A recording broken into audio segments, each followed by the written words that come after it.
Let's start recording. Okay. So today, let's first finish review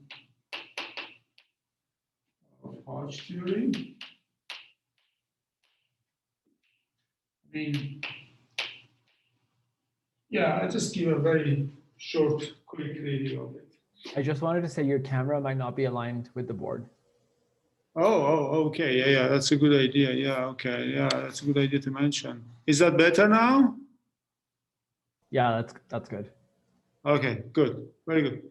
So now let's, so what's the setting? Remember we had this, I just wrote it as MG. This was an oriented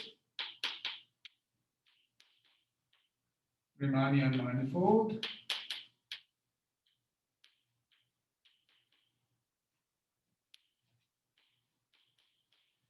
And this Riemannian metric, most of the time we denote by G. Both piece of data are crucial. It has to be oriented and it has to be Riemannian. Then we define this map star. Remember Hodge star. So we define it from omega kn, for example, to omega n minus kn. Of course, dimension of n, let's fix it at n. So this is defined for all k. So it,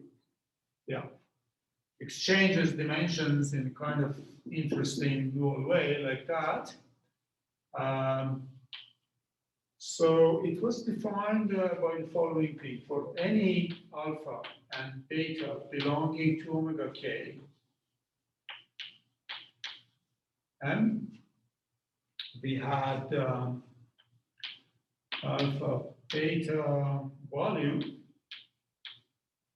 Okay, so such that this identity holds alpha beta volume is equal to beta wedge star of alpha. So if you want to know what is star of alpha, you should find an n minus k form such that this identity holds for all beta, again in the same space. So this is the inner product of forms which I defined last time.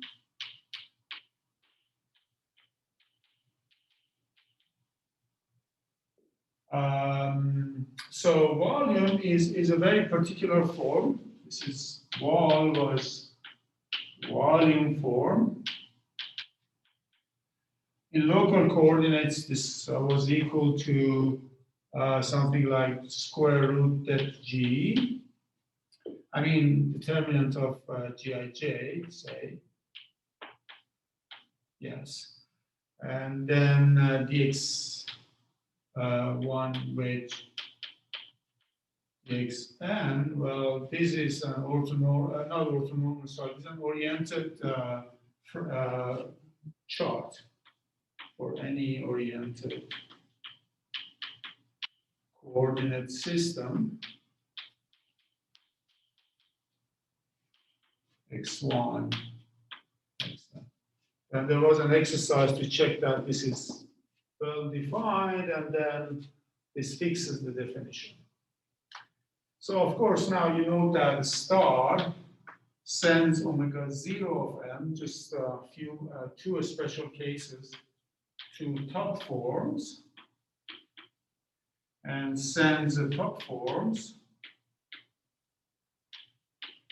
down to 0 forms, which are just functions, smooth functions on it. And of course, star of 1, in fact, is equal to volume form. And star of the volume is equal to 1.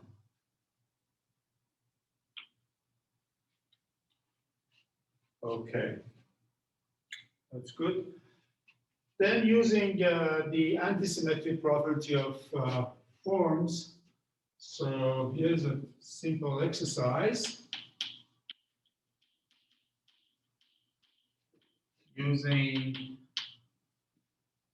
say, I mean, in general, omega 1 wedge omega 2 equal to minus 1 to the degree of omega 1, degree of omega 2 wedge omega 1, and you can show that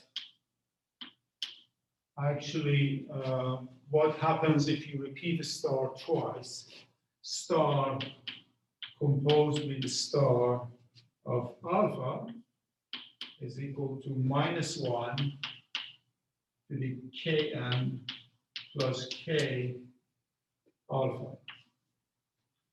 As of course, alpha is in omega k.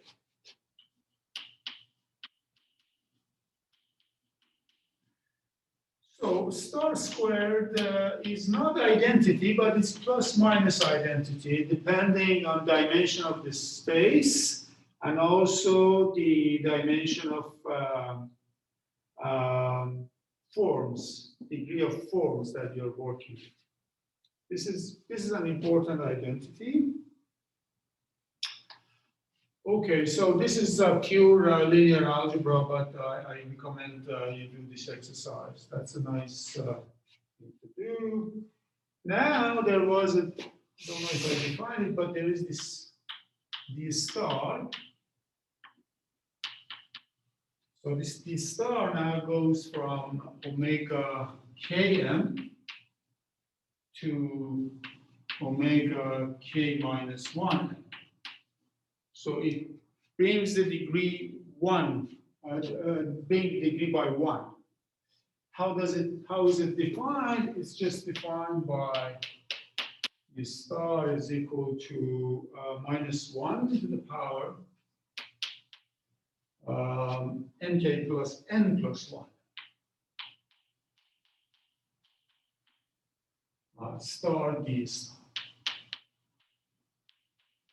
You see, this d star up is up here, but here is down, and it's defined from this equation. So be careful not to confuse this d star with this star operation. They are different.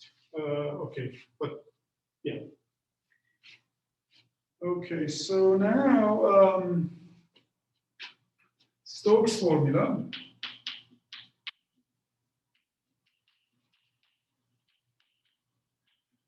Which is the following formula: d omega over say m equal to integral of omega over boundary of m.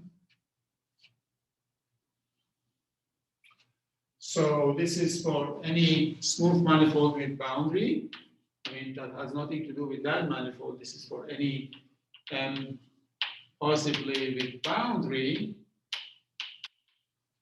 If dimension, for example, is n, and for any omega belonging to omega n minus 1 of m, you can prove this relation. Okay. So in particular, this is the famous Stokes formula, which contains all these formulas of multivariable integral calculus, Gauss's formula, Green's formula. All of them is a special case of this. It's a great formula. So then, in particular, if boundary is empty, integration of form over some empty cell is 0 by definition. So it means that integral d omega over m is equal to 0. Now, the reason I mentioned this Stokes formula is that then you can use this Stokes formula to prove that this d star is really the adjoint of d. So let me just write it down. That's a simple calculation, but it's nice to do. So there's this lemma. Stokes implies that for any, now I'm going to assume that my manifold is compact without boundary. For any closed, in other words, m, we have this inner product of d alpha beta is equal to alpha d star of beta. Okay, so now this is for, obviously, the dimensions have to match for any alpha belonging to omega k, say, for any beta belonging to omega k plus 1. So when you apply d, you go to dimension k plus 1, you take the inner product, and if you apply this star, you come dimension. So in other words, this shows that now this is a great equality that just follows from definition of the star, the formula that I wrote before, and this is Stokes. This shows that the star is the adjoint in the sense of linear algebra, like adjoint of a matrix. This is an adjoint of an operator. So you have three Hilbert space of forms, and this is the adjoint of that operator. The star is the adjoint of D. This is a very, very important thing for a property of this star. Okay, now, yes? What is the D there? And also in your definition of D star? Can you speak a bit louder? I can't. What was your first question? So first question is what is D? And second question is the D star there are two stars. So what are those two stars? And I'm assuming the star D star is a composition of maps. Oh, you mean here? Yes. Yeah, these are compositions, obviously. Yeah, this is composition. But this D, remember, is the Durand differential, right? That I defined in first lecture or maybe second lecture. You remember that? No, not so much. Well, then there was a review session or a tutorial session last week. You could have gone to that, or you could have asked me before. Yeah, but that's okay to ask. Yeah, this is the Durand differential as I defined. I defined Durand complex. I defined Durand cohomology, and this is the essential part of the course. So this is so this D from omega k to omega k plus 1. Okay? It's the Durand differential.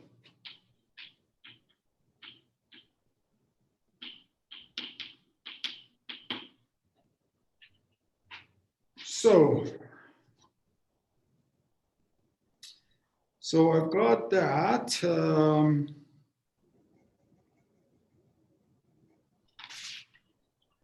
Now, this relation, there was an exercise about d squared. So d squared equal to 0 and star squared is equal to plus minus 1. This easily implies that d star squared, which is star, essentially this is nothing but plus minus 1 star d star squared is equal to 0. Because if you square this, you're squaring this, then you've got a star d star, a star d star, a star squared is plus minus 1. So it's a constant, it drops. So then you use this squared equal to 0, you get this. Okay? So this star is also a differential, but it decreases the degree. So now I can define Hodge-Durand Laplacian.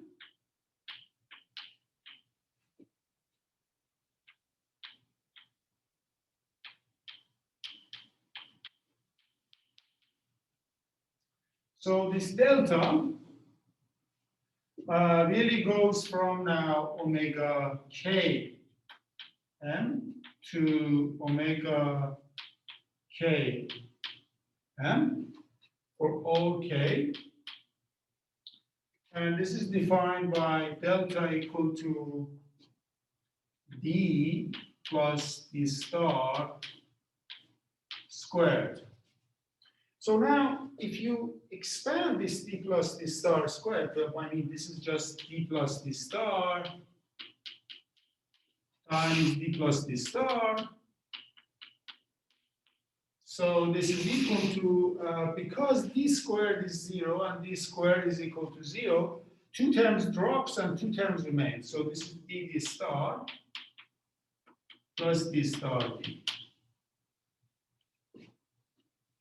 Okay, so we have that object called the Hodge Laplacian.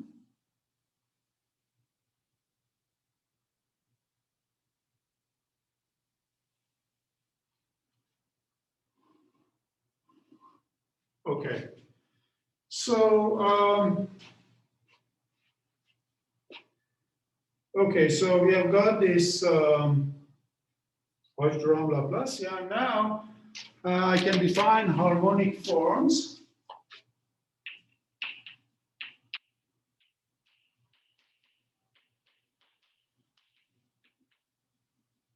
Forms. This is by definition, this is the kernel of the Laplacian from P forms to P forms. That's equal to, so let me call it harmonic K forms because I just defined K. This is kernel of delta from omega K to omega K. Right. So, so in other words, it satisfies the equation. So this is the Laplace equation, but you have seen Laplace equation for functions, right? But this is Laplace equation for more general objects for K forms for all Ks now. Right? So this is Laplace equation.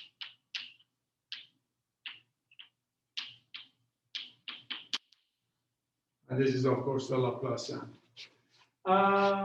So now there is a little lemma I can show.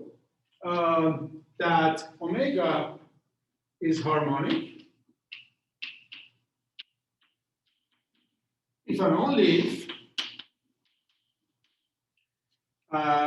it is closed and co-closed.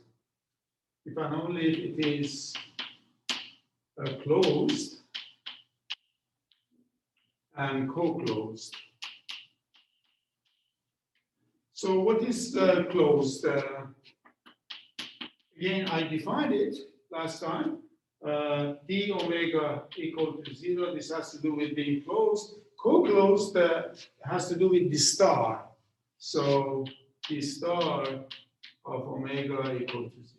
So in other words, we are saying that kernel of Laplacian is intersection of kernel of D with kernel of D star.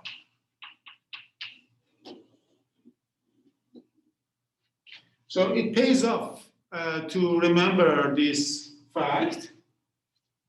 So let me prove it. In fact, it's quite easy. So one direction is absolutely straightforward, right?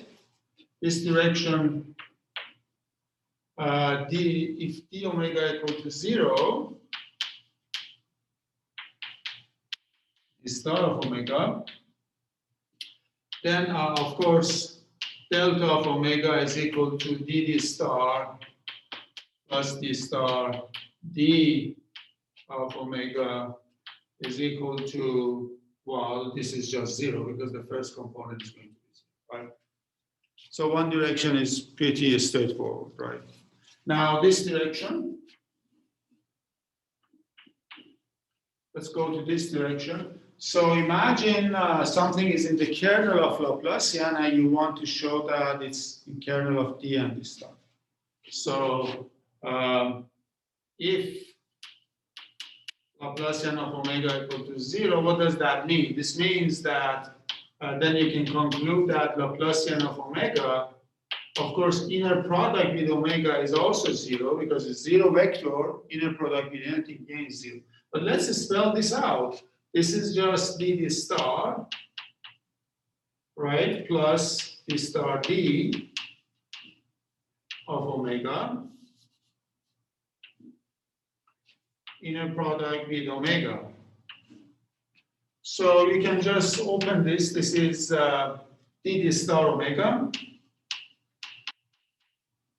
plus d star d omega inner product with omega.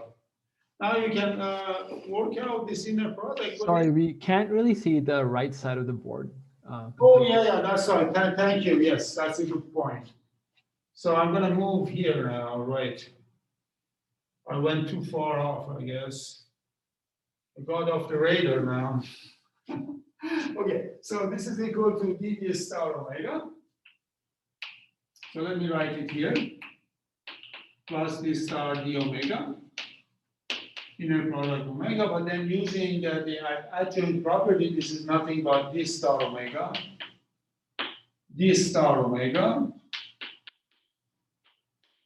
plus d omega, but d star because it's adjoint, of course, is d, right? So this is d omega again. And this is, we know that it's equal to 0. So this is not, let's not forget it's equal to 0. So this is a positive thing. This is also a positive thing, remember? It's a positive, definite Riemannian metric inner product. So this implies that this vector has to be 0. And this vector has to be 0 also. So this proves that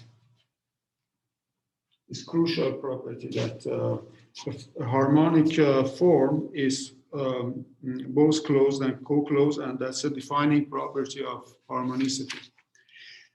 Now, why we care about it?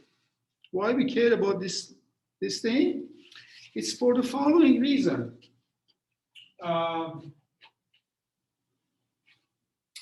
So there is this Hodge decomposition theorem.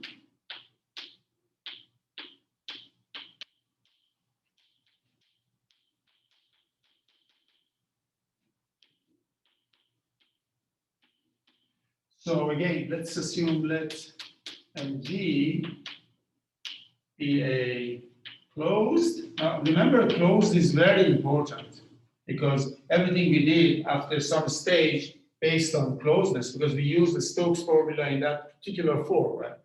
So let MG be a closed oriented Riemannian manifold.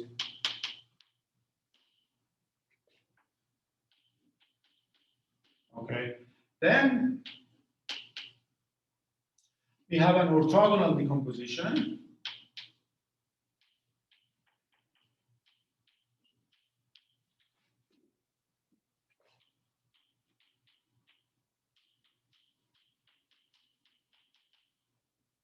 So the space of K forms on M, you can write it as direct sums of 3 orthogonal subspaces, like these 3 walls of the room.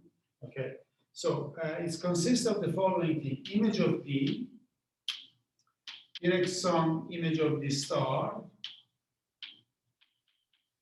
direct sum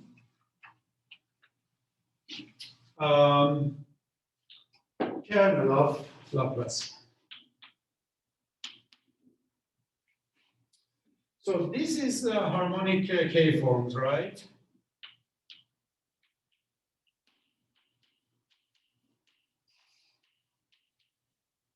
This is the space of harmonic K forms. So this decomposition, it's literally decomposition in the infinite dimensional vector space omega K of M. So basically, you should have this picture in mind. Here is this part,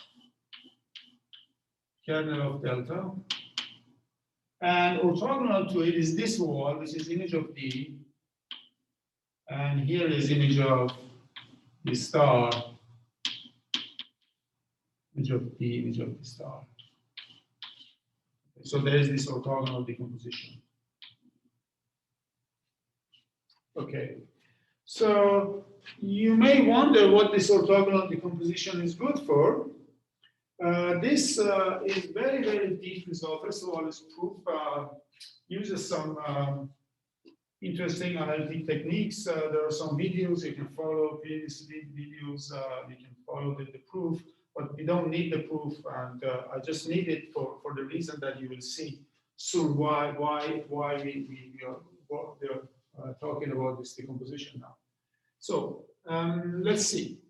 Now, the corollary of this Hodge decomposition is the following. That this space is actually isomorphic to the wrong cohomology. Kernel of delta is canonically isomorphic to HK, the RAM of N. So let me remind you, as we discussed last time, that, I mean, several times ago, actually several lectures ago, that HK, the RAM of M, this was just cohomology of the RAM complex. This was like a kernel of D divided by image of D. It's this is space, image of D. And kernel of this is inside kernel of D, and you divide, you're going to get this. So what is the map here? At least should have a map. The map from left to right is very easy. So let's define this map, kernel of D to image of D, to kernel of D divided by image of D. This map is like this. If you just have a form which is harmonic, means it's in the kernel of Laplacian. As we proved here, it's both closed and co-closed. So you send this object into its class in this quotient, right? I mean, if you have a vector space and you have vector and you have a subspace dividing your vector space by that subspace, you have a map from vector space into the quotient space. That's a very natural map. So that's what you do.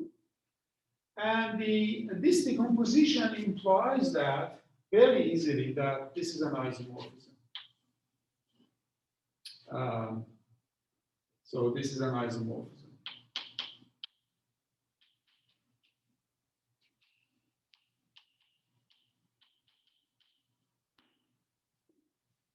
So this is now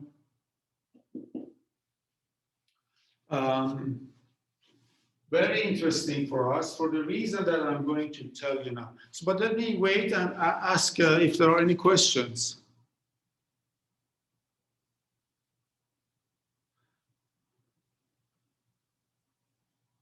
I mean, it's okay to ask questions. I mean, that question about D star, these things is just fine. I mean, I was just reminding you that it's also important you make an effort to understand, because there are a lot of resources available. Otherwise, it's fine to ask any question you want. Yeah. I mean, do you also hold the tutorials? Sorry? Are you also holding the tutorials? Did you say something in some tutorials I'm not aware of? Or? Well, last week there was a tutorial. Didn't Torin contact you all? I was not in anything. Oh, okay. But that's okay. I mean, you can join again. It's going to be on this week as well. That's fine. Okay. That's fine. No worries. So you have a question now, or? I better first think about it before I ask. No, don't worry. Ask a question. Don't think about it. Ask the question. That's okay. Well, it's not easy to ask questions. Okay, that's fine. Yeah, well, that's fine. Yeah. Okay, any other questions or comments? Okay, so now let's use this information that we have here towards one problem, which is, so here is flat torus.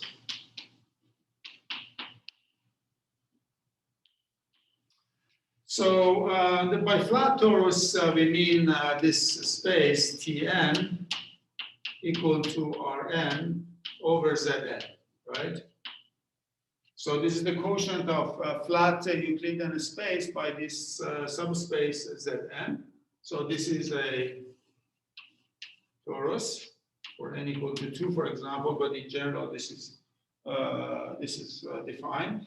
And there is a metric on this space, which is induced from the metric on Rn. So this is called flat torus. Now, in this flat torus, you can do some simple, nice calculation to verify this stuff. So let me tell you what I mean. So here's the exercise.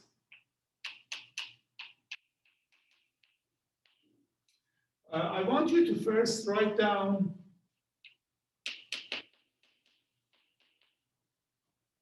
the Chern complex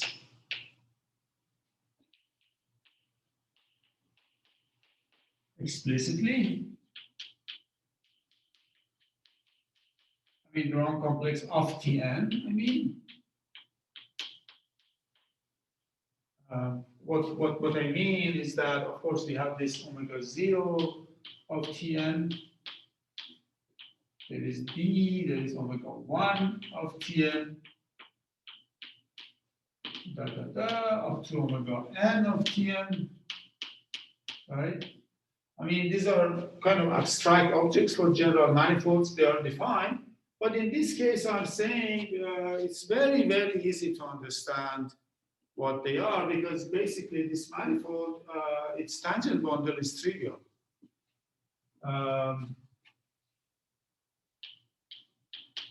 Okay, using the fact that T, the tangent bundle of Tn, is actually isomorphic to Tn cross Rn, is trivial. The trivial bundle. So you can write explicitly, there is global coordinates on this space. You can explicitly write, there's no global coordinate, but there's global coordinate for the tangent bundle. That's what I mean. Okay, so that's one thing. Second is, I want you to compute the star and show that delta flat is actually equal to minus some d2 d xi squared.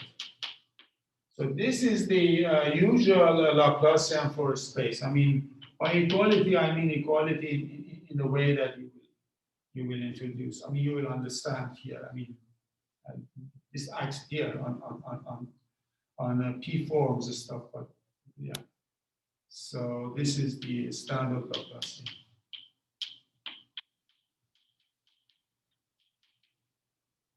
Okay. I mean, this negative sign is very important. It appears in a very natural way, although we didn't have negative sign at the beginning. Right? And third, compute kernel of delta. Now, this is very nice because this kernel of delta from omega k of Tn to itself, you can compute its kernel and show that that's isomorphic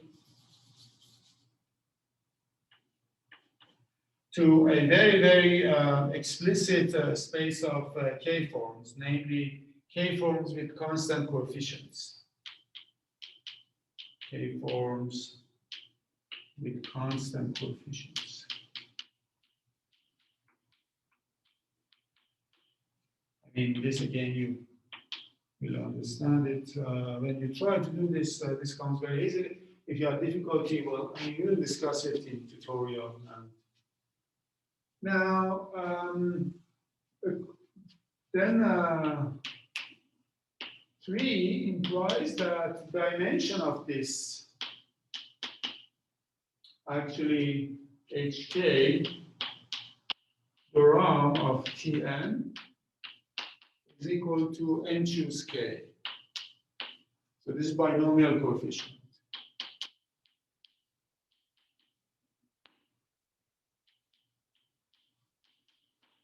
So this is a very nice exercise.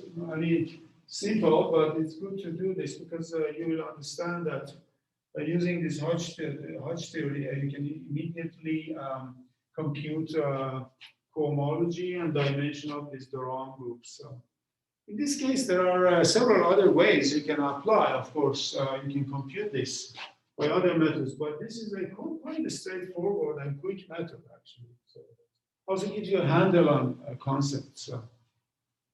So I highly recommend this exercise. So now, but what is the real reason for introducing this is the following now. So,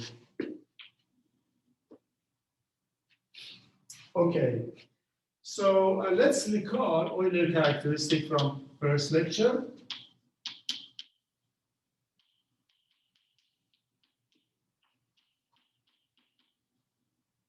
I said that the Euler characteristic of this, say, closed manifold is sum minus y to I, bi, I from 0 up to n. But bi is dimension of I, say, de Rham of n, right? This is the ith Betti number.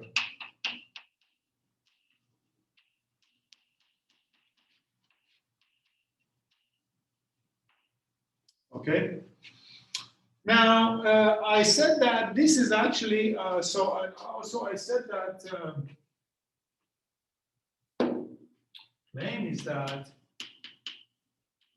index of this operator, I made this claim in first lecture. Now I'm telling you where the claim comes from. Index of this d plus d star is actually equal to Euler characteristic. So let me explain this claim, the content of the claim. Because this d plus d star now has to be defined in the right way. So let me just get this. Oh, there's a question in the chat. Maybe it's already answered. There is a Discord server to join where we are organizing tutorials. Oh, this is Jeremy. I see. There are all these platforms, Discord and this or that. Okay. Right. So very good. So this is the index of d plus d star equal to Euler characteristic. Let's prove this now because this is important for us. I mean, first of all, so let me explain what this means. Let's see. Now d plus d star, I consider it as in my first lecture, you see I said this is a thing from omega even of m, taking us to omega odd of m. So what is omega even? Omega even of m is direct sum omega 2i of m. And omega odd, of course, is direct sum omega 2i plus 1 of m. So basically, these are even forms, these are odd forms, even, odd. And obviously, d plus d star goes there. Now, this easy to see now, what is kernel of d plus d star now?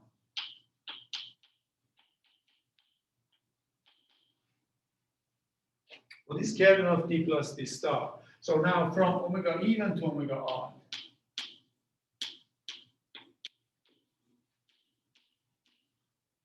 What is that guy? Well, if you just write this down as, map from direct sum to direct sum, you see this is exactly equal to kernel of D, intersection kernel of D star. In other words, we're saying that if something to vanish under this sum, it should be in the kernel of D and kernel of D star. That's very easy. You see, so this is actually equal to direct sum of kernel of delta Laplacians from omega even m to itself now, you see. This goes from omega even and to itself.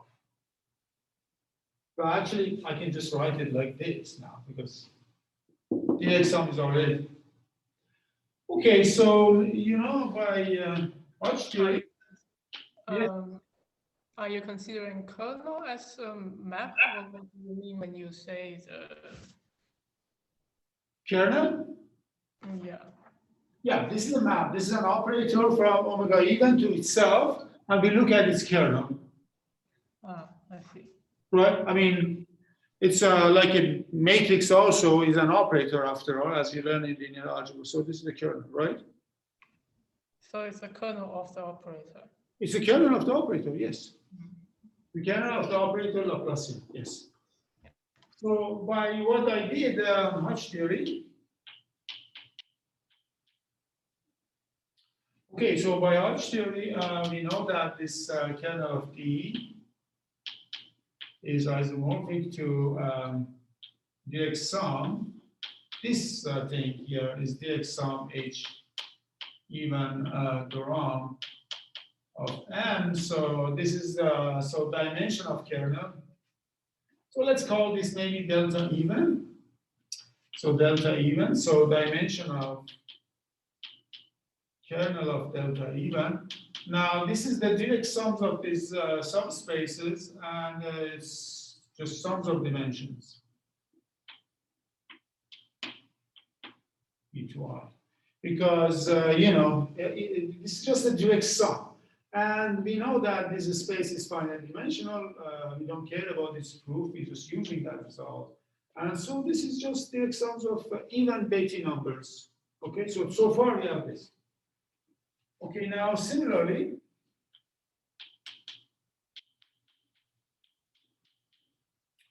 kernel of delta odd is equal to direct sums of H odd, Theorem n,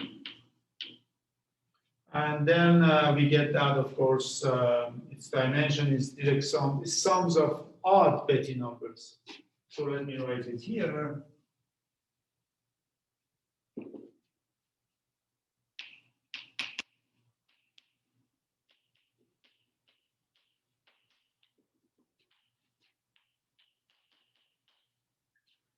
Okay, so we are halfway through now, more than halfway through. We have proved the crucial thing we needed just using basic Hodge theory statement.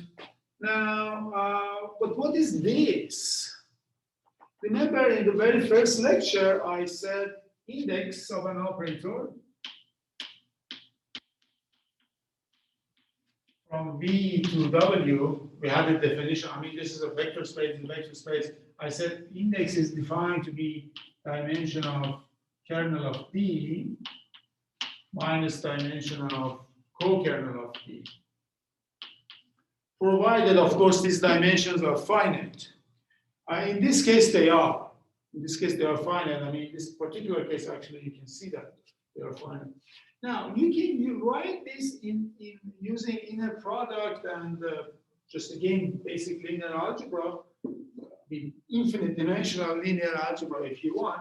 This you can write it as dimension of kernel of D minus dimension of kernel of D star, but D star goes from, if you have right inner product here so that everything works fine, then you get from, it's the dual operator.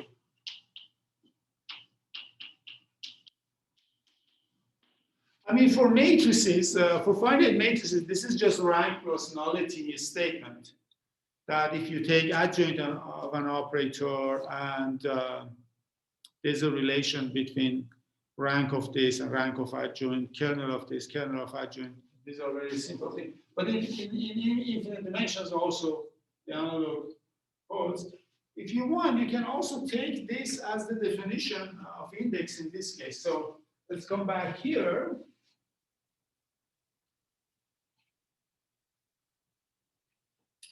Now, what is the adjoint of this operator? So this is our operator D. What is its adjoint? Well, this D star now goes from omega odd to omega even. right? Of course, switches the spaces like in general case, right? And now, but there's something interesting. Formally, it's like d plus d star. So I can still write it as d plus d star. Because d star and d star star is d. So it's like d plus d star again. So that's very nice. So it follows that kernel of, yes, dimension of, in other words, kernel of the star is equal to sums of odd Betty numbers. Because we just checked that in the odd case, this is just odd Betty numbers, right? So dimensional kernel is sums of these things. So then index of d plus d star comes out to be sums of even Betty numbers, but there should be there's a minus sign no matter what. We have to subtract. So then minus, and of course this is nothing but alternating sum. This is equal to chi of m, right? That was the definition of chi of m. So this shows that Euler characteristic is index of a first order operator. That's and that was our example in first lecture. So let me write it here. This is more or less the first index theorem, of course. Well, this is not the index theorem. I mean, let me just tell you what it is. So chi of m is equal to index of Euler characteristic is index of first order differential operator like that. So here's a simple example. If using the exercise that you did, you can compute Euler characteristic of Tn. Well, this is sum of minus 1 to the I, I from 1 to n. Now this is equal to sum minus 1 to the I, but you calculated this bi's to be n choose I, right?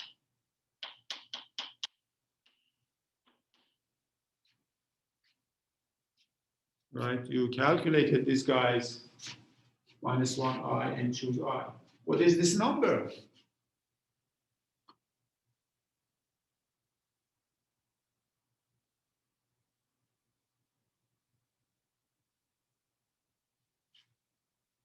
The Euler characteristic. Yes, but what is this number? The Betty number.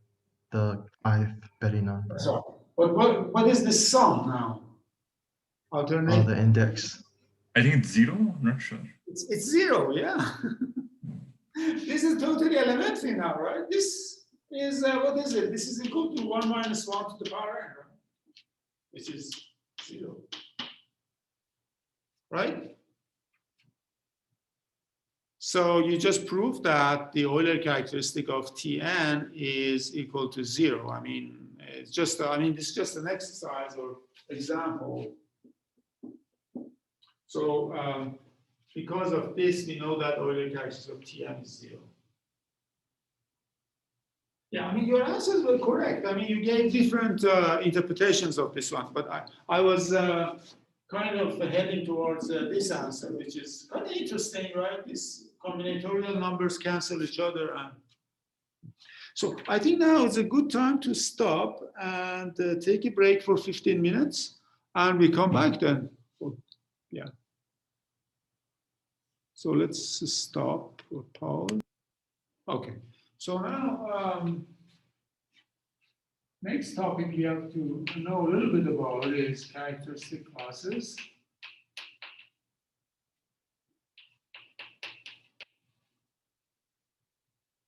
Classes and characteristic numbers. I mean, yeah. Characteristic numbers.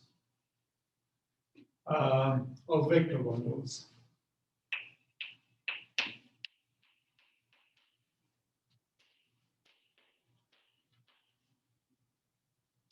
So the idea is that a vector bundle could be a complicated object, right? So given E to M, a real or complex, it doesn't matter, a vector bundle. It's usually hard to say if this is trivial or not. So the question is how to decide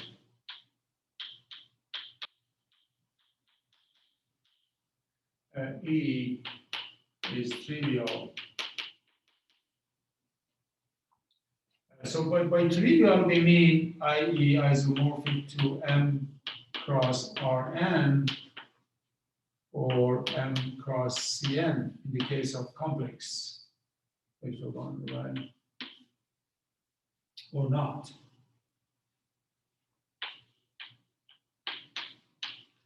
And the idea of these characteristic classes and characteristic numbers is that to this complicated object, we attach some cohomology classes to N. So on N, I mean, so the idea is this E, you just construct some element, let's call it C, that belongs to cohomology of the base, right? Say in this case, H star the ROM of the base. There are zillions of possible choices, many possible choices. All of them are called characteristic classes. And many of them actually are defined by a very general universal method that I'm going to describe. So these are classes, and also we can define some numbers, say CK, some numbers even. It could be integers, could be real. These are characteristic numbers. Now, they have a very basic property. The property is that if the bundle is trivial, then these classes are going to be zero, such that for trivial E, this CE 0 typically over CK equal to 0. So now the idea, of course, is that if you calculate this characteristic class for some bundle and you know that it is not 0 or that characteristic number is not 0, then you know that that bundle is not trivial. So that's a kind of indirect way of finding out if a bundle is trivial or not. So if C of E equal to 0 is different from 0, or CK is different from 0, you can conclude that E is not trivial.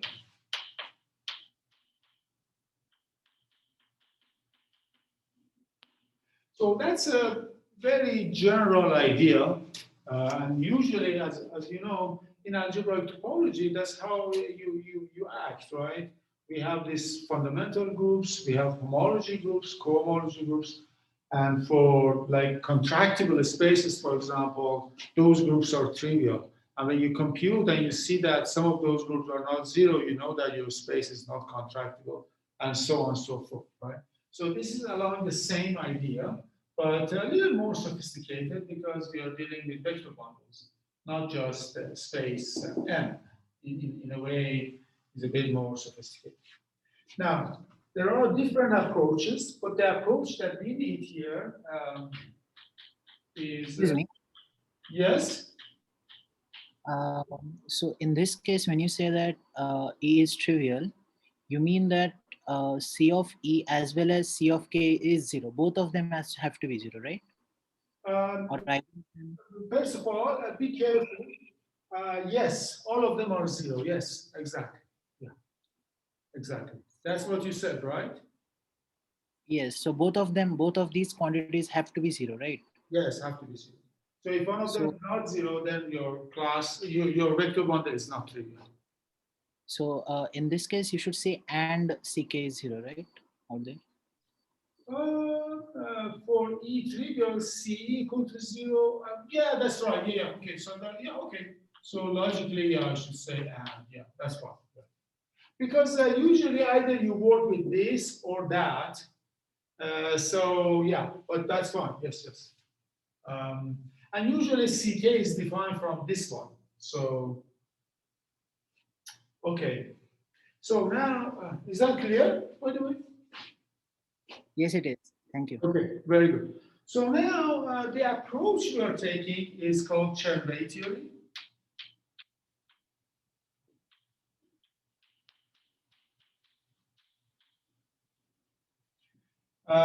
So the two mathematicians, geometer and universal mathematician on the way. Chern was a geometer. This Chern-Weil theory is based on connection and curvature.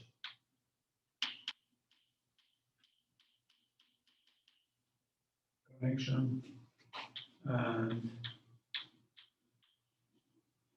curvature. So this is a differential geometric approach. Differential geometric approach. There are a couple of other approaches. There is a purely topological approach, and there is also an axiomatic approach related to each other. And so about all of these three approaches, a great book is Milnor-Stashev.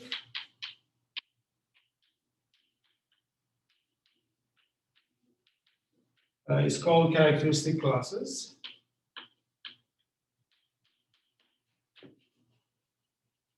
Still, after, I don't know, 60 years, this is still a great source. One of the, really the best source for a lot of things about about characteristic classes. I highly recommend it. Just read that book, just some sections, some chapters, some pages. Just browse through, and it's a wonderful book. I mean, even if you want to, kind of brush up your knowledge of vector bundles and a lot of things, algebraic topology, whatever, this is a great book. So, so the approach I'm using is in appendix of this book, but a little more abstract than what's in the appendix because we need a little more than what is here. So, okay. So now the point is based on connection and curvature. That's the main thing now. That's the point. So it's a differential geometric approach and it's based on connection curvature. Okay, so let's see where we need to go. Okay. Okay, so that's the general idea. Now let me start. Let's recall the idea of connection.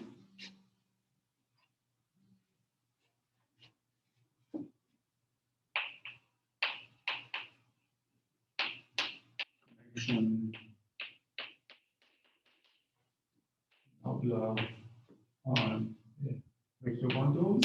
So vector bundles allow me to write VB. So let E over M smooth. Real or complex, it doesn't matter at this stage. Real or complex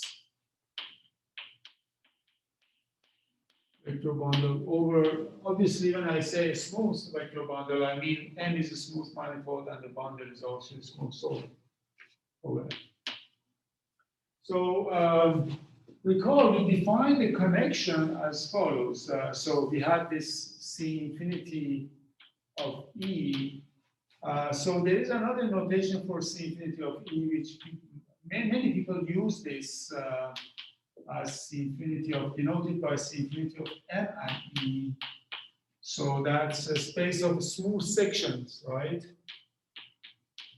space of smooth sections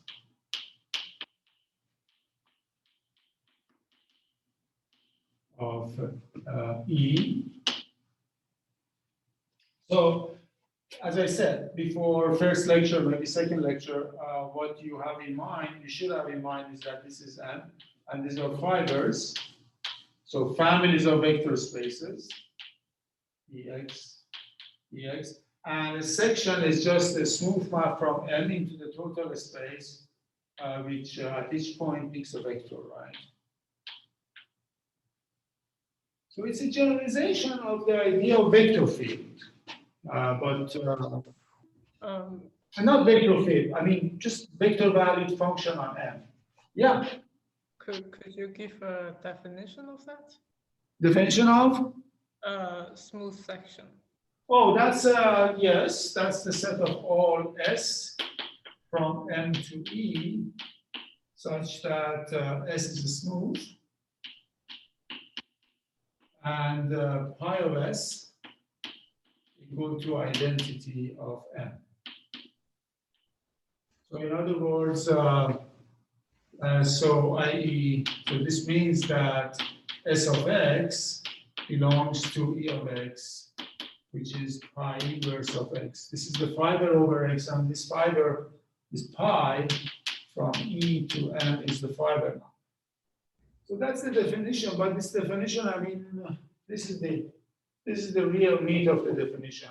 You should have this picture in mind. That's a good thing. So that's the definition.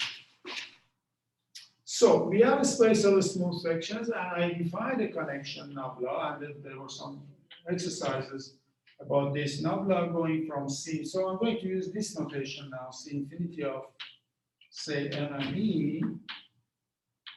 Okay, so there was a first definition. Nabla was from C infinity of Tx. Maybe I'll just write MTx cross C infinity of M and E to C infinity of M and E. Recall that, right? So what is this? This is just, I mean, the notation was X and S was mapped into nabla Sx. So this we understand as a derivative of, that's the idea of derivative of X, I'm sorry, S, along this vector field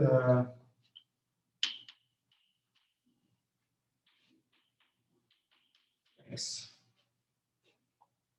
That's this one.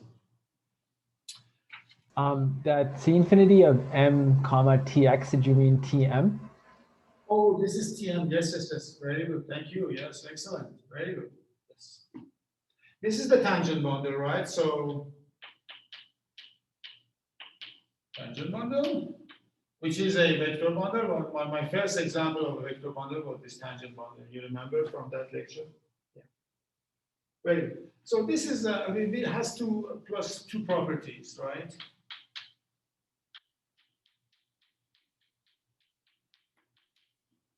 So these two properties was that, first of all, this is linear in X.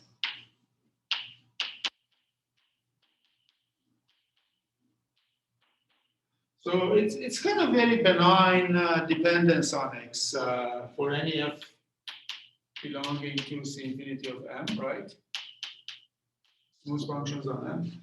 But so the second property is kind of more interesting. This, if you multiply, because if you have a section, you can multiply it by a function, right? That's it's a module over a space of functions, over a ring of functions. So this over X, I said this is equal to F, nabla this, plus, then there was XF, S. And this I defined, this is basically DF acting on it. We're going slightly off the board again on the right side there. Board? Oh, okay. Yeah. Up to here is okay.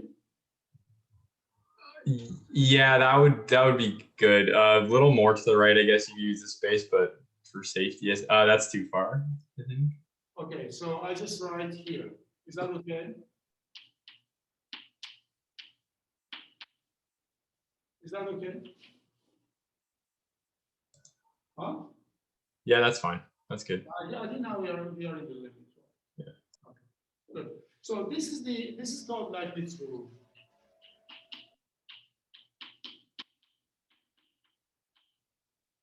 And this is really like a Leibniz rule of calculus for vector valued functions. You know, multivariable calculus, second year.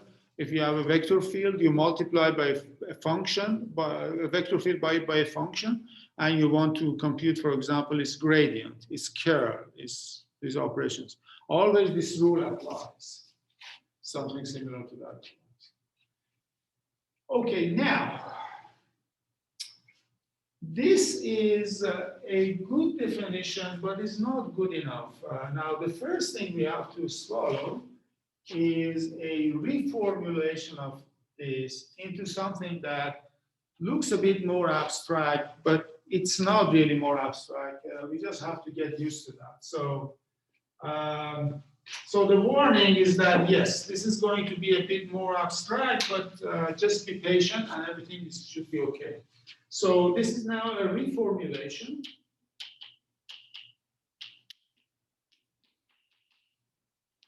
of nabla. So I'm going now to claim that this nabla is actually nothing but the following map. So nabla,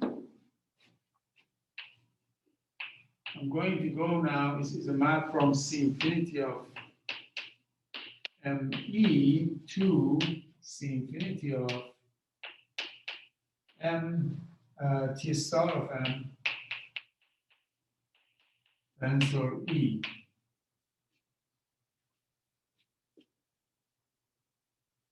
Okay, now this is admittedly looks more complicated than this, but let me now tell you what's this. So this is the cotangent bundle, right? As I defined before. This is the dual of the tangent bundle, I mean cotangent bundle, dual of the tangent bundle. This is the tensor product of these two bundles, right? So, I mean, then this T star of M, and so E, as I said, this is the dual, so this is, you can write it as hom over C infinity of M of basically, I mean, basically this is hom of Tm and E, you see, by duality. So let me write it first like that, hom of Tm by duality. Tensor, this is the hom bundle of this bundle, tensor E, and then this becomes hom. We can just take it inside Tm and E. So using this, you can write this as, I'm claiming this is equal to C infinity of M and hom of Tm and E.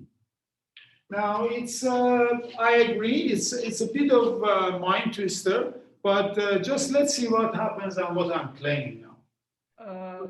What is the home? What's that?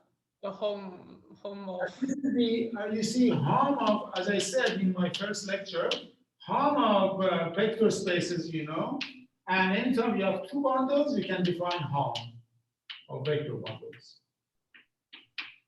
I mean, Is it a trivial bundle? Because when you write hom of Tm, I guess it's to some trivial thing. No, I mean, this is, okay, so I can say maybe hom of Tm and R, and yeah, into trivial bundle. Okay, right. That's what you meant, right? I'm assuming that's what I meant. That's very good. That's an excellent comment. Thank you. Yes, that's indeed the case. Hom of Tm and N tensor. But then you can write it as hom of Tm and R. Exactly. So you don't need my extra explanation. Great. Okay, so now let me tell you what the map is, how to go from here to this and how to go from here to that. And in fact, as you will see, This is going to be very easy. But we need some notation. We need some notation. So let's call this delta tilde for now, temporary delta tilde, and this is, nabla tilde, and this is nabla. So now the question is how to go from nabla to nabla tilde. Well, I just have to tell you what is nabla tilde of a section if nabla is defined, right? Nabla tilde of a section S.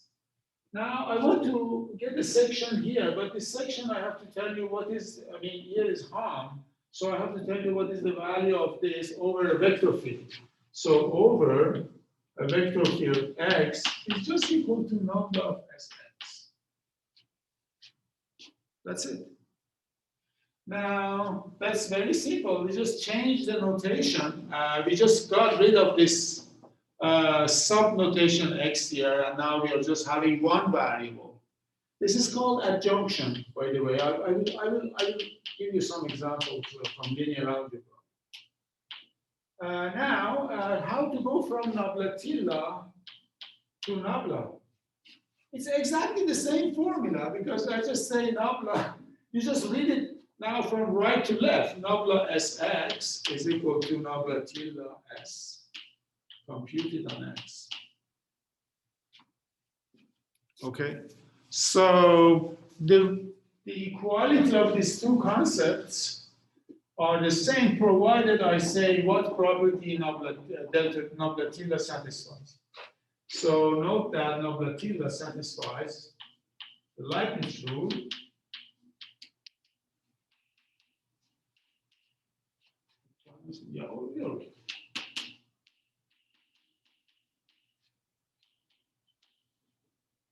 Now the Leibniz rule in this case is very easy actually, because I can just say nabla tilde of Fs. Now there's no down variable anymore. You just say nabla tilde of Fs equal to F nabla tilde of S plus df tensor S. You see, df is a section of this guy. This star of M. You tensor it with the section S. Okay, so then now it's clear how to define connection in this new picture. A connection is a linear map. So I can define now a connection. So I can get rid of this definition, which is not very easy to work with. Now we are going to work with new definition. So definition. And it's kind of cumbersome to carry this tilde. So from now on, we're going to get rid of this tilde also. So a connection on E. This is a new definition, which is exactly equivalent to the old definition. A connection on E is a linear map.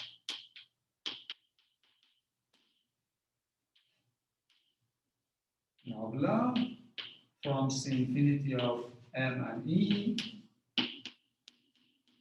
to C infinity of M and T star of M tensor E, right? Such that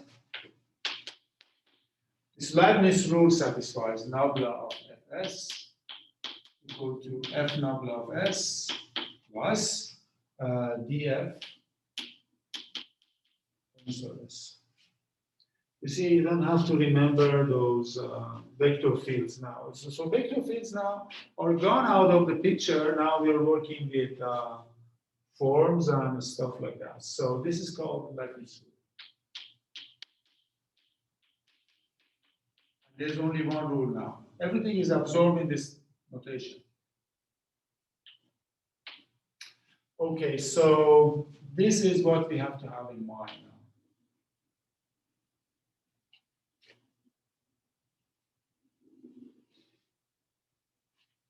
As I said, it looks more abstract than the original definition, but it's much more convenient to work with, as you will see actually. And okay, now some notation is in order.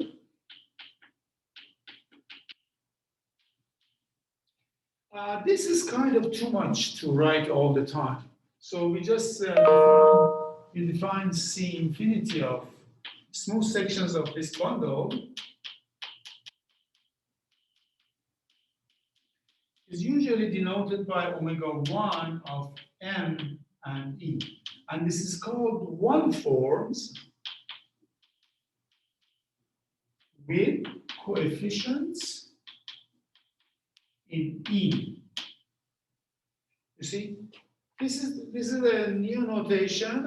It's kind of suggestive. It's shorter and it's nicer for this thing on the left-hand side. We call it omega 1 of M and E. One forms with coefficients in E. But once you have this, there is nothing to stop you. You can consider two forms also with coefficients on E, in E, and so on. So let us define all those things because we need that now. So similarly,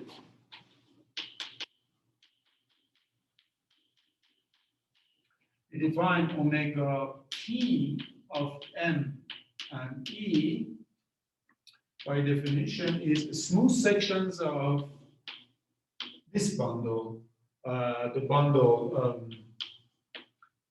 which P star, you know, the bundle that originally defined P forms for us, right? The bundle of P forms, tensor E.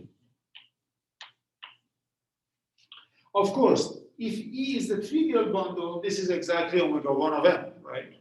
That's so note for P equal to M plus R, trivial bundle. Of course, I mean, this guy, I mean, what is it? I mean, this, I'm saying omega P of M and E is equal to omega P of M. This is just good old P forms, right? P forms. On M, sorry. Okay. Any questions or comments? Yeah, your questions are very good. I like your questions. So you ask questions.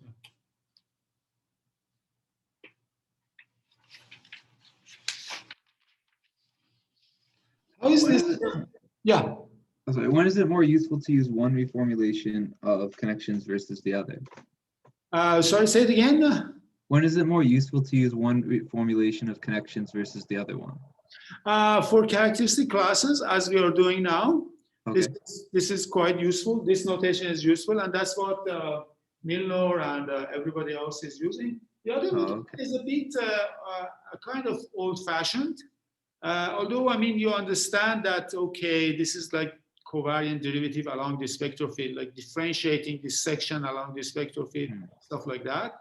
But it's not as easy, as straightforward as this one. Because for this one, it's so powerful, there will be almost nothing to prove, as you will see. But with the old one, you open old books on tensor calculus, my God, you just see those tensor calculations, you want to run away. I mean, that's just, these are very conceptual. Another thing is that this is very good in algebraic geometry. It's very powerful notation for algebraic geometry, for non-commutative geometry, for a lot of things. Because it's more algebraic, you just carry it to many different new contexts where the old notation does not allow you to do that very easy. So this is very powerful. Huh? There's a question. Oh, what is the question? Jeremy, TensorFlow is over. Yeah, okay, right. Well, I mean, this is a, I did not, I mean, this tensor product, no, I mean, this is tensor products of bundles. It has its own notation. It's not a tensor product of modules, you see. I mean, you can say that, yes, I mean, I think that's what you mean, Jeremy. C infinity of E tensor F. I mean, I don't use C infinity M here. This is C infinity of E tensor over C infinity of M, C infinity of F. That's what you mean. But here I don't need C infinity of M. Okay. So now what we want to do, so I defined that, but I need one more. I just need one more piece of notation and then we are good to go. So for any bundle, I mean vector bundle E, you can define this new bundle end of E. This is called the endomorphism bundle of E or endobundle of E.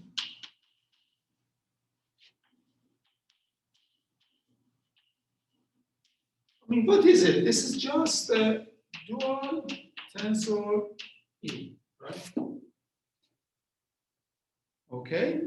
And what we can do, we can just take smooth sections and we can take forms with coefficients in endo. So now, so this may now look very abstract, but wait. So can define omega P of M end of E as smooth sections of over M of which P T star of M tensor end of E. So we just replace E by end of E. I mean, okay. I mean, you will see why we need this technology, this terminology and notation. Very soon you will see why we need that. Okay. Are we good now? Any questions? It will become completely algebraic and almost like a nice machine. You can run it and you can churn out results. Okay, so now let's go back to our original definition and so a few properties. Oh yes, so something I wanted to say as an exercise. This is really a linear algebra exercise. This is sheer, pure linear algebra, nothing else, okay? Undergraduate linear algebra. For any vector spaces A, B, C, show that, oh yeah, this is nice. Harm of A tensor B and C is isomorphic to harm. And there's a canonical linear isomorphism from here to there, harm of B and A star tends to C. An important point is that ABC need not be finite dimensional.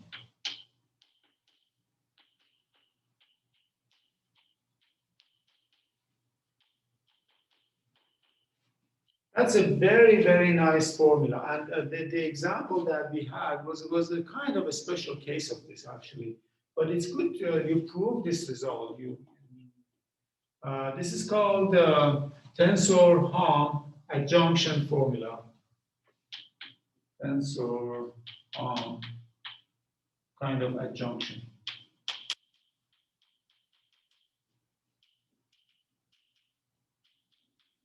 I mean, if when you learn category theory, it is basically one of those things about pairs of adjoint functors. I mean, you don't need that at all. That's just it's just this one. Just prove this.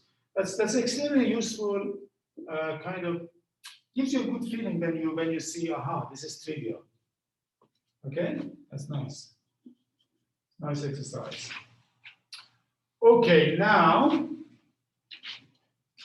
Some properties of vector bundles we need before we move.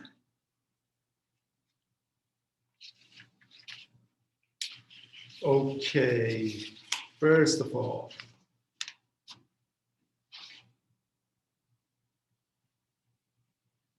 okay, I've defined everything I wanted now. Now we can just. So the first lemma is let number 1 and number 2 from okay, see infinity of ME to omega 1 of ME be two connections.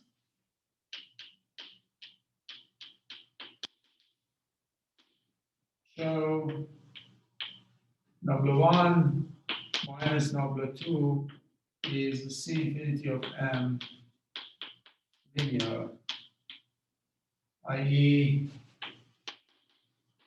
Okay, so I'm not sure this part of the statement. Then C infinity of M linear, i.e. number 1 minus number 2 of Fs is just equal to F number 1 minus number 2 of S. I mean, proof is very easy, but it's good to you do it once in your life.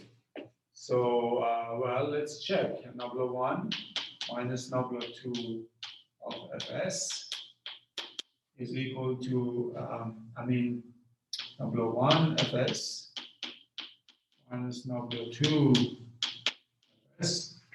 That's equal to, by connection property for number 1, this is equal to F number 1 S plus df tensor S minus F number 2 S minus df tensor S. And you see that these terms, offending terms, so to speak, cancel, and this is equal to F times number 1 minus number 2. It's always like this. This term that gives the real meaning, this just derivative part really depends on this part, and they cancel. So it becomes something which is not differential operator anymore. So it's okay. So that's that one. So this means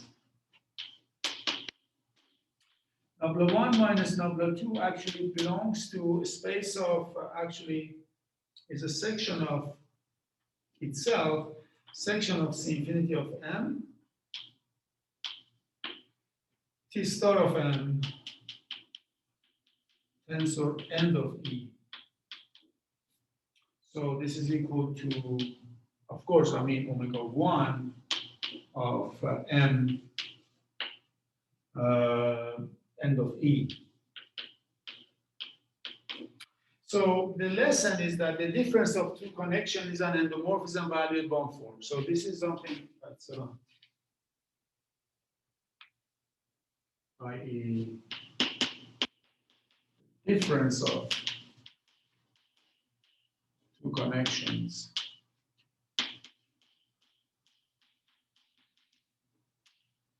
endomorphism valued.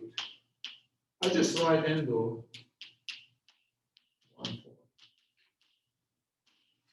I mean, if you think about it, this is quite, it's because of this property. Okay, now, but this is not very, so let's look at simple example now. Trivial bundle. Okay, trivial bundles.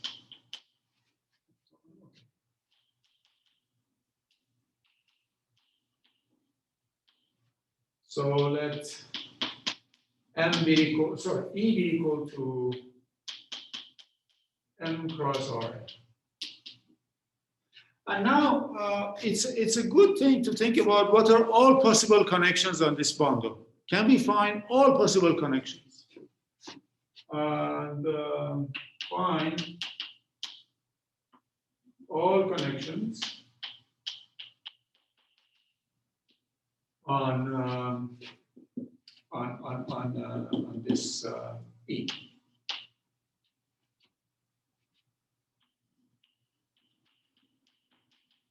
Solution of the exercise. Okay. Now, any questions before I just start? Oh, there's a question in the chat, I guess. Also. Maybe it's already answered. Is the home stuff old message? Okay, thank you. Yes, very good, very good. Okay, now let's look at this question. So first of all, I mean these bundles here, these abstract things. Now let's see how they look like. First of all, what is C infinity of E? I mean C infinity of M and E. Well, this is just C infinity of M, and E is just M tensor Rn, right? So let's yeah, cap N, right? So if you think about it, this is just C infinity of M to Rn. I mean, this is a different notation. And this is not at the same level as this. This is a smooth maps from M to Rn. This is just n copy of C infinity of M, in other words, okay? I mean, this is a very good thing to this exercise. This example is wonderful, actually. So this is equal to C infinity of M to the power N. So we can think of it as vectors like this, F1, F2, Fn. H of I goes from M to R. It's just a smooth map. Now, by the same token, what is omega 1 of M and E? Well, this is just the infinity of, I mean, M and T star of M. And so E, this is just nothing but omega 1 of M to N. So this is a vector of one forms, in other words, if you think about it. So this is like omega 1, omega N, I belonging to omega 1 of N. Just honest to God, one forms on it. Everything just follows immediately from definition in this case. So now we want to have a map from C infinity of N to omega 1 of N. There is one map which fits the bill and immediately comes to your mind. What is that map, by the way?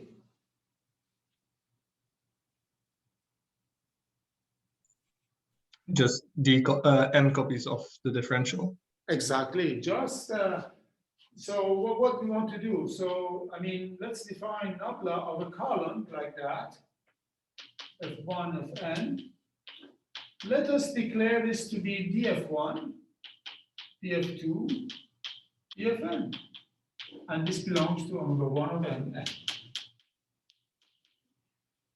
And in this case, indeed, the first year calculus Leibniz rule shows that this is a connection. So the calculus Leibniz rule, the honest to God calculus Leibniz rule, it shows that this is a connection. D. So I denote it by D. But you see, this D now has a kind of inflated nature. You see, it's understood in this sense, right? It's acting column-wise and component-wise. Okay, is a connection.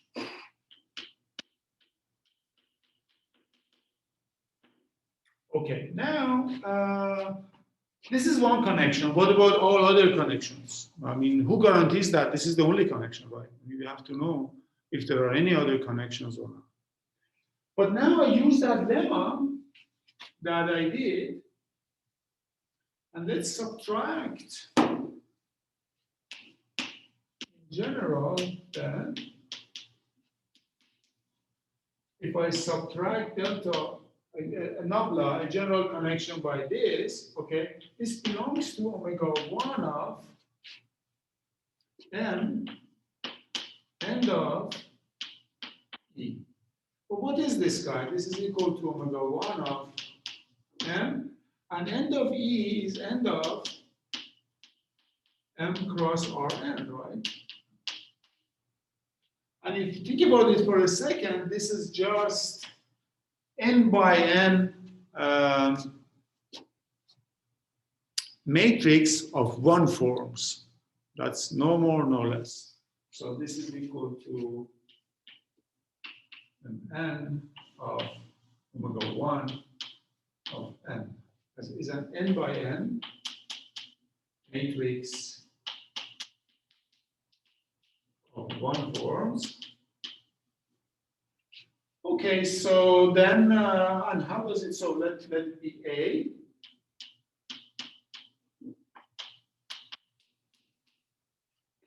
In this form.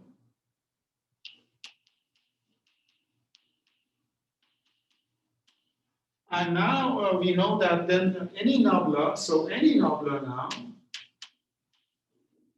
is equal to D plus A, where this A is of this nature, and now let us write how it acts very, very clearly, like this case that we did here. So let's do it in general now. So what you're saying is that D plus A over a column of things, that's equal to D of 1, D of Fn. Now let's write this A as this matrix like omega ij now, plus this matrix omega 1, 1, omega 1, n, omega n1, omega nn, and then on column F1.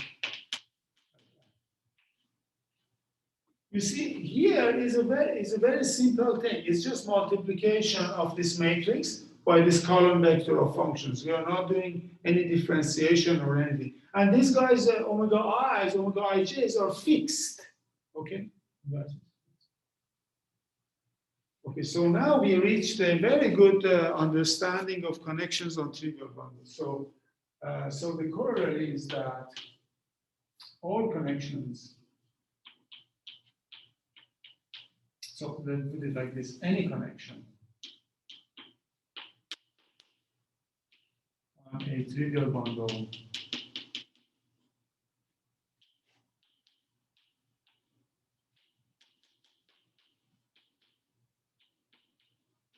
is just a matrix valued one form. That's all. Is a matrix valued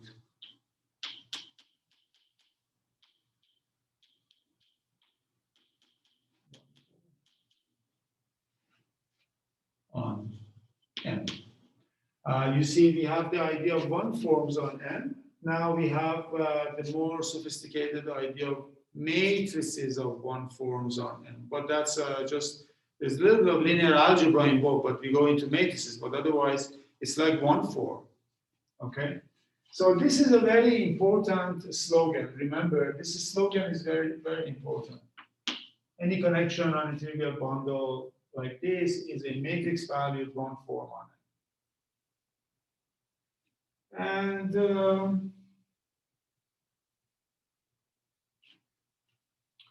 so as we will see, any connection is locally of this form, basically.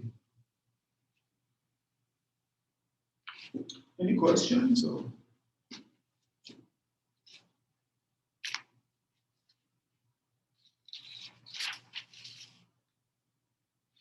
Oh yeah, there is one more lemma I want to, a couple of more lemmas which are crucial. So lemma.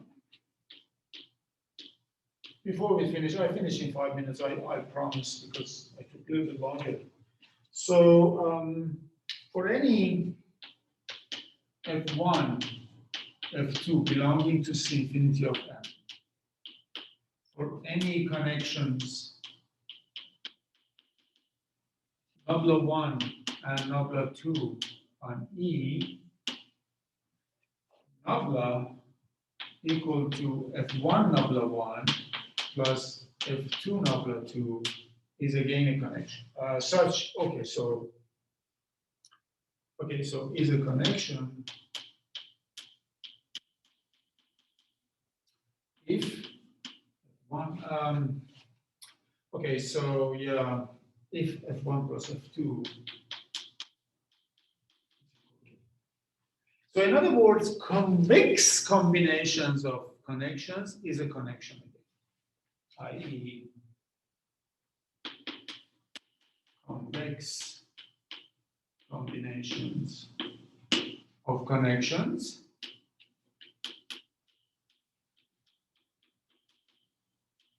is a connection. In fact, so this is a very easy lemma, but I give it as an exercise. So let me just do this, give it as even more general exercise.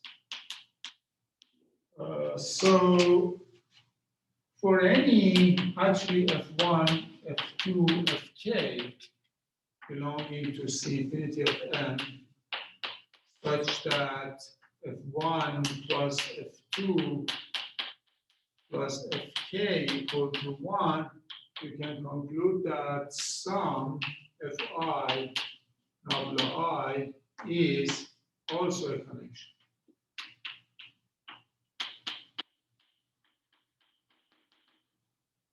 So I should have started the lemma with this because this is what we need. If you have any complex combination of connections is a connection.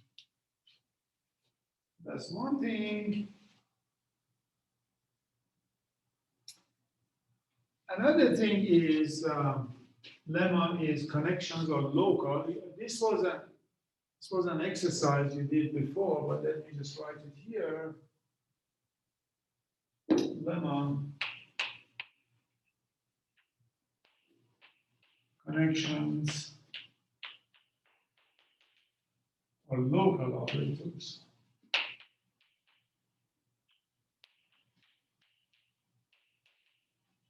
I.e., for any P belonging to N, if S1, if S1 of X equal to S2 of X, for all X belonging to an open set that contains P, this is open inside M, then for any connection nabla on E, nabla S1 at X, or P is equal to nabla S2 at P. This was an exercise you did actually, was part of your exercises, first set of exercises. But I want to emphasize this now. This is, you see, okay, let me explain this a bit. So here's your manifold, and here's your point P, and there is an open neighborhood over this P, such that these two sections, S1 and S2, coincide. At least on this section, and this open set, they coincide. So the open set could be very, very small, could be infinitesimal, it could be very small. But in that open neighborhood, they coincide. Then this connection, the value of this connection at this point, they coincide also. So this value has nothing to do with the values of sections at faraway points. It's completely blind. So it is like the derivative operator, right? That's like what differential operators differentiation does. You have a crazy function defined everywhere, and you differentiate it. The value of differential at one point just depends on local neighborhood around that point. Nothing, nowhere else. It's very local, and connections are like that too. And this is very important because, so next time we will prove existence of connections on vector bundles.